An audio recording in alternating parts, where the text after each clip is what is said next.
My medical internship has made my schedule unpredictable. But I wanted to do this for my father, so here goes. Lion Josimar, as you know him, is actually fondly called Nonoy by his family. This may be so because of his Aklanon mother, Grandma Gertrudis.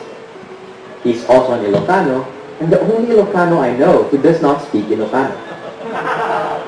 He's the eldest of the family of 5. He has a brother, Tito Ray, and 2 sisters, Tita Rose and Tita Love. He was born 60 summers ago. Summer resembles vigor, youth, and fun. So we at Love Nest prefer to count our years by the summers in our lives.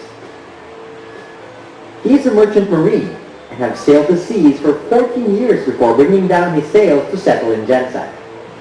He started his seafaring career at the age of 19 as a rust cleaner and mess boy and left it as a merchant marine captain.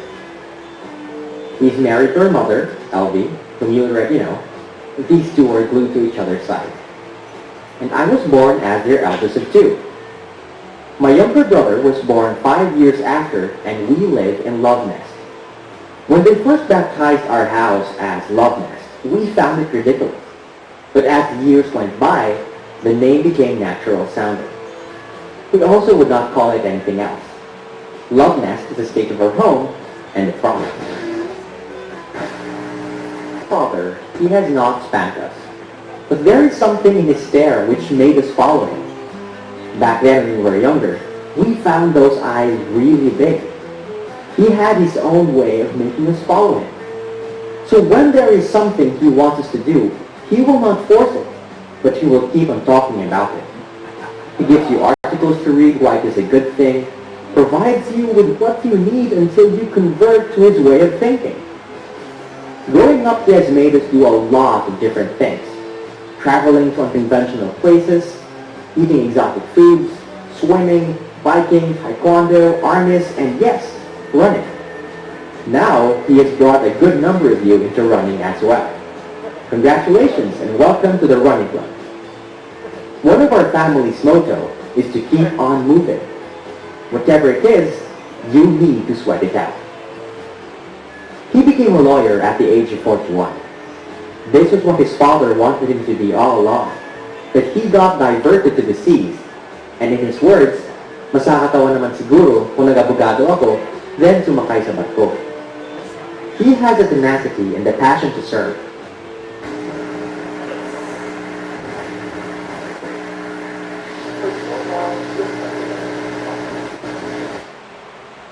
Efforts from the back day. But his time has come. Fellow Lions, my father, your 60th President, Attorney Josimar Alba.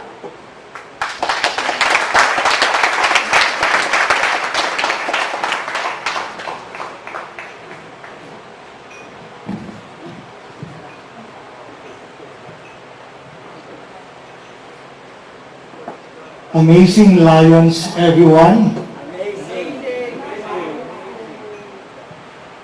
To District Governor Joyce Tan and other dignitaries in the presidential table, fellow Lions, members of my family, my brother Ray and his spouse Marilu, both are past presidents of Rotary Club of the Jangas. Our MC is also a past president of the Rotary Club of Greater Jensen. The spouse of President Alan Virtudaso is also here, a past president of Rotary Club of Greater Jensen. Guests, friends of the Lions, good evening. Our event may lack the flowers, art, and decor of a venue, but your presence have made this place a priceless work of art. Thank you everyone for gracing this occasion. Since I became a Lion, I have never been absent to any induction and turnover ceremony of this club. And one thing is common among acceptance speeches. They are short to give way to other speakers, and the most importantly, the fellowship. This time, however, I beg your pardon if my message is a little bit long. I feel it to be a mortal sin if I do not share with you my road to Lionism. So with the permission of our guest of honor, District Governor Joystan, please bear with me. When I rendered my message during the turnover of Gong and Gavel last July, LV said, "That was a nice message. You made everyone laugh. Ano pa ang sasabihin mo sa induction mo?" I said, "Marami pa. But this time, paiyakin ko sila." Today is my moment. But this moment is nothing without your honored presence. That despite the challenging circumstances surrounding us, you are here to share a very precious event in my life, the presidency of General Santos City, Mt.Matutum Lions Club. An event which will be judged during Lion Year 2020-2021. The value, however, of my term and that of the other officers, just like in the stock market, would depend on how much shares you would invest. Unlike in the stock market, however, our club depends on the shares of support and cooperation in our activities, whether it be time, effort, or treasure. I was inducted in this club as a member in 2014, just 6 years ago.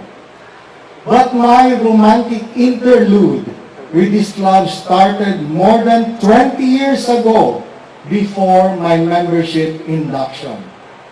As what Lion Jerry Albano said, I was working overseas. And during those times, when we were in port, I have seen the Lions logo in some parts or as a landmark. I never cared, however, because we have our own club, which you can find anywhere in the world where there is a port, the Seaman's Club, where every seaman, regardless of nationality, can comfortably spend time to play, drink, watch movies, or read the Bible, or sometimes hear Mass. Women, of course, are prohibited. Otherwise, it will not be called a seaman's club. I took attention of the Lions Club when after I finally decided to reset the direction of my life and live my life at sea. I saw this big medallion in the office of my father and asked him where he got it. He said it was awarded to him by the Lions Club for public service, where he is also a member. I asked him, "What is the Lions Club?" And he said, "It is a civic organization where most of the members are rich Chinese businessmen whose monies are overflowing and they do not know where to use it, so they spend it for the benefit of those who are in need." 3 years later, I asked him, "How can I join the Lions Club?" He said, "You must be a married man with children, because this is an organization of leaders. And how can you lead an organization when you cannot even lead a family?" Secondly, since you are not a Chinese, you must be at least a lawyer or a doctor. I told him, but I want to marry when I will be 40. He said, well and good, but then you have to wait for 5 years more before you can be a lion because you are only 35. But for the meantime, you can study law and probably be a lawyer on the same year you decide to marry. On that very same day, I went to my girlfriend who happened to be LV, our generous and pretty MC tonight, and told her that we must get married before the year will end. She was in disbelief and asked me if I am hallucinating or if I am seriously ill or if the doctor has given a time frame for my life. I did not tell her the reason for the abrupt decision, and she did not insist to know anyway. She was just happy to have an early wedding schedule. When my father learned about my plan, I saw him smile in one of those rare occasions. And my mother was very happy because they will soon see their grandchildren under my care. After marriage, I took up law. LB did not like it. She was very much opposed to it. She said, one lawyer in the family is enough. According to her, the study of law is a very jealous partner.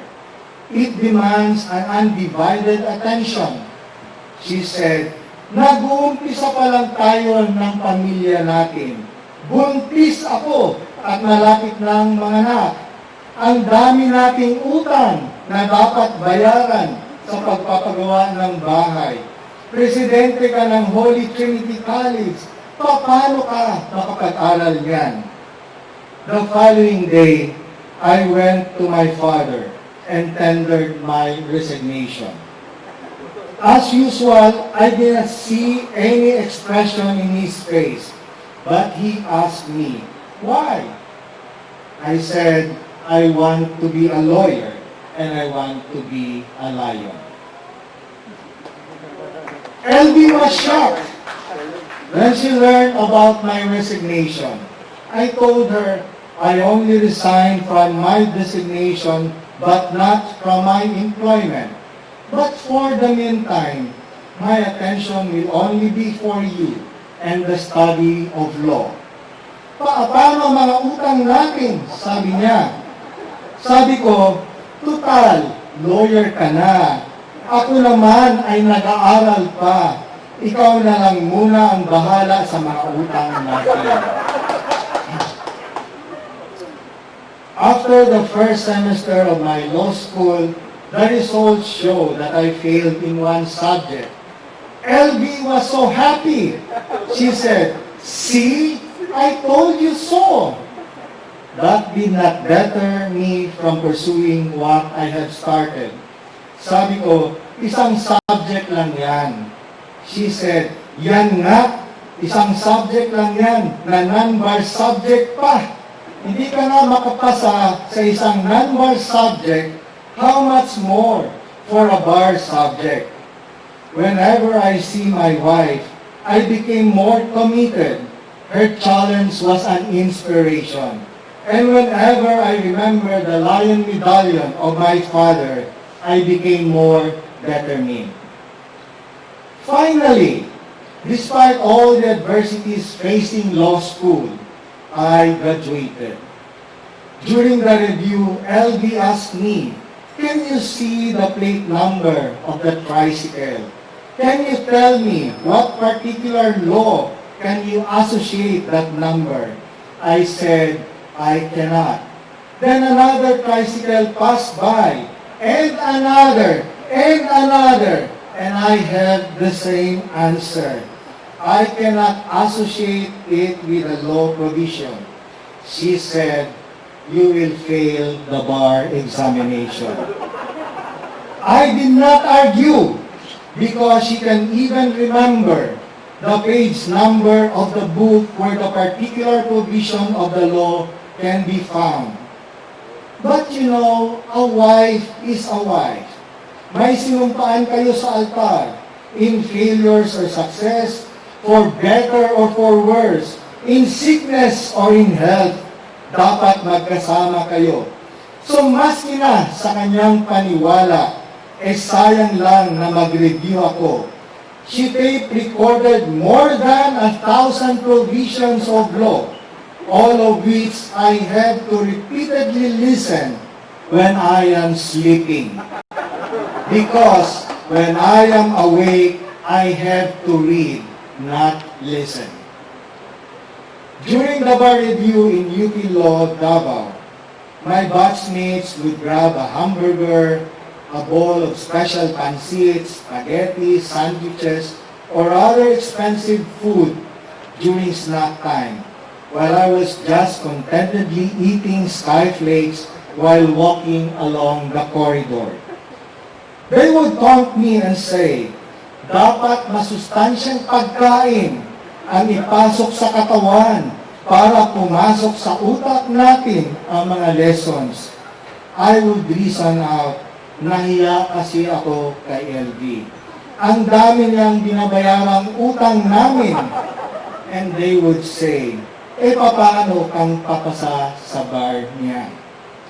When I was already in Manila, LV's prediction that I will fail was seconded by 3 fortune tellers, palm readers at Harrison Plaza. According to them, I will not pass the bar examination. I will never become a lawyer. Shocked and devastated by the consistent predictions, I walked around the mall and saw this big, life-size wooden lion among those wooden carvings. I went near it and said, if I become a lawyer, I will buy you. Dahil sa gustuhan ko maging lion, kaya ako nag-aral ng law.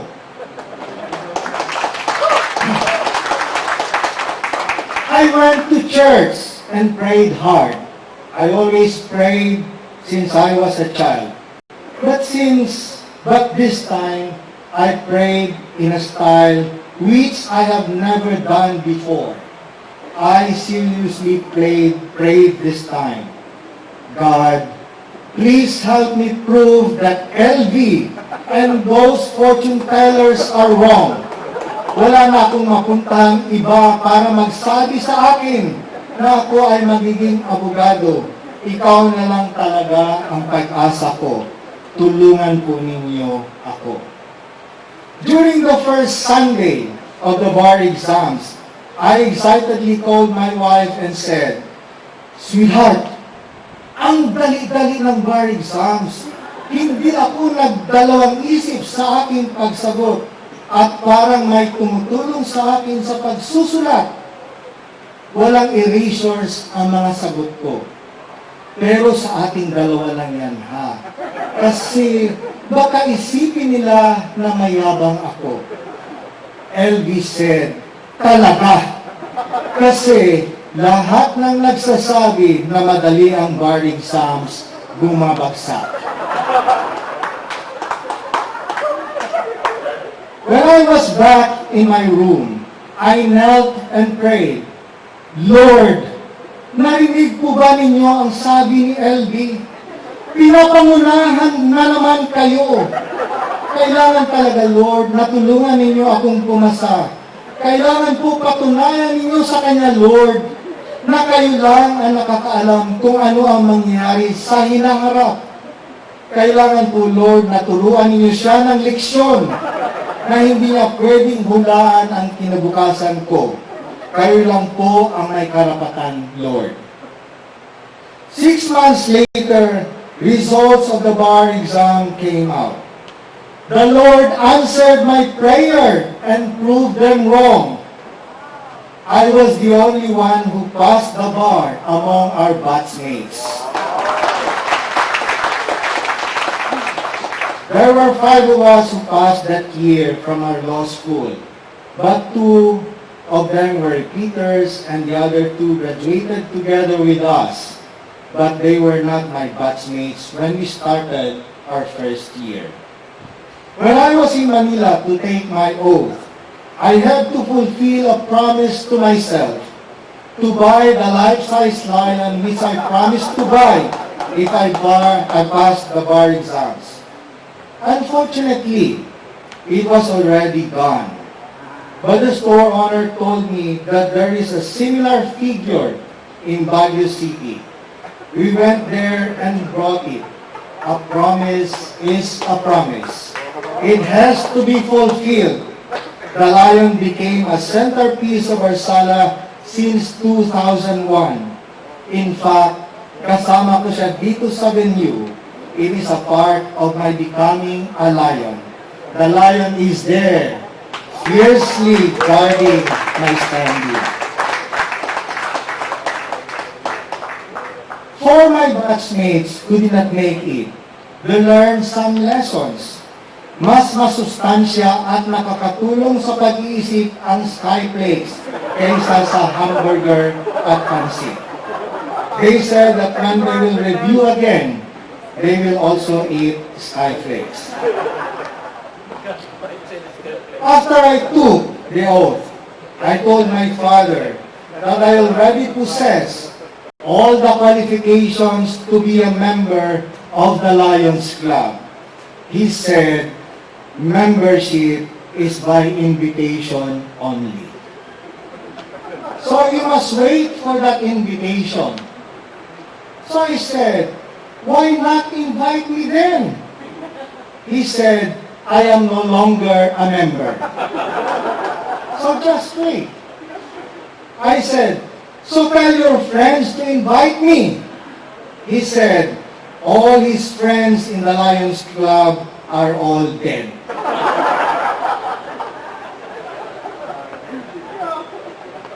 Days, weeks, months, and years passed. No invitation came. Then came the invitation from the Rotary Club, which I eventually accepted. But it was short-lived. LB was recommended to participate in the Rotary Exchange program. But in order to qualify, I must not be a member of the Rotary Club. Like all other very obedient husbands here, I resigned. 13 years later, after passing the bar, I was finally invited to join the club. Thanks Jojo Harris, he's not here. And I discovered the amazing truth after 13 years. My father deceived me all along. The requirements for membership that he imposed on me were all fabricated. But without those fabricated requirements, LB could have not been my wife, I could have not been a lawyer, and probably I could not have been a lion. Without fabrication, God gave LB and I two wonderful children who has made us so proud in so many ways. Unfortunately, my father did not live long enough to see my membership with the Lions and my becoming a president of this club. But surely, if he is looking at me now, I am sure he is smiling with his personal accomplishments in making the path of my life to Lionism. May he rest in peace. Looking back though, what if LV and the fortune tellers told me that I will pass the bar exams? Could have I failed and did not become a lawyer and a lion? Ang sabi ko pa naman noon sa mga dasal ko, huwag pangunahan ang kagustuhan ng Panginoon. Life with the Lions have been very enjoyable and full of fun. Truly, if you love what you are doing, every Lions activity is a holiday. And the sense of accomplishment every time I help people in need or doing project of the club is so uplifting. I really love this club. I'll do anything crazy for this club. When I run the Glan 100 kilometers, I have nothing in mind but to accomplish it. Otherwise, the donors might forfeit their donations for the club. The club generated 21,000 for that personal accomplishment. Money was not the motivation. It was pride and glory for the club. When I ran the 60 kilometers from Vigo City to Davao City, someone pledged for the club the amount of 60,000 pesos. But after doing it, sabi ko kay Philip, baka naman sakali, pwede ko lang kunin ang kalahati para pang MJF ko. So with the board's approval, I gave the medal to the donor and I got the MJF for myself. Climbing the highest peak in Southeast Asia, the Mount Kinabalu is not easy, but with an additional baggage of carrying a tarpaulin bearing the seal of Mt.Matutum Lions Club made it more difficult. But I did it anyway, with nothing in mind but to make it known that a crazy lion went up to the mountain to roar on top of the world that Mt.Matutum Lions Club is on top of the world at Mount Kinabalu. Then finally came my term as president. LV was so excited as if she was the one who will assume the presidency. That is understandable, of course, because she will be the first lady. I said to her, I am a senior citizen now. Parang nakakapagod mag-president. Mas gusto ko ang portion ng Lion's Prayer natin na relax, play, and sing. She said, ako ang bahala sa mga dapat gawin. Sabihin mo lang sa akin kung ano yun. Of course, I laughed. Dahil sa totoo lang, pag may nagsabi, ako ang bahala, ang totoong pangyayari, ikaw ang kawawa. Surprisingly, however, LB is true to her word. She really did so much to support the Lions projects, especially the e-bulletin, where she personally does the layouting. Siguro, pampabawi niya sa mga maling hula niya sa ating noon. Fellow Lions, I reiterate, this club is a second family to me. I found a whole new world with you. And whether I stay as an officer after my term or just be an ordinary member of this club in the years to come, I can honestly say I love you all and my life will not be complete without the Lions Club. To all the officers and members, thank you so much for the overwhelming support with special mention to past President Philip Teng. Thank you so much. You made this event stress-free